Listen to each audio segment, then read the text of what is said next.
Good morning, everyone. Zain with you. And today we are going to guide you through netreviewflix.com. Is it a scam or not?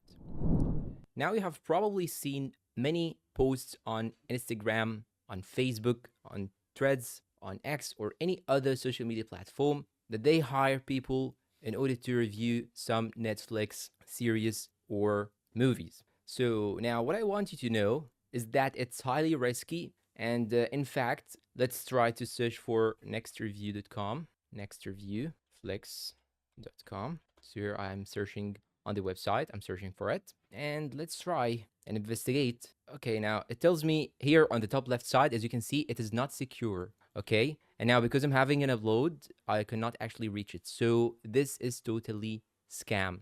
Guys, do not be that naive. Just go to Netflix homepage itself, just like so. Then go and click on the official one. Then check if they really offer any kind of work. So simply I will scroll down. Then here you have this section, jobs. When you click on it, now you can see actually the available job opportunities with Netflix. So just take it as a rule. When you see such posts or such cases, probably 95% it's a scam, okay? So if you want to access such job opportunities, you have many other methods and you should officially contact the support or the managers of the platform itself. And that's all for today's video. If you find it helpful, please don't forget to support us with like, subscribe, comment, share. Thank you for watching and goodbye.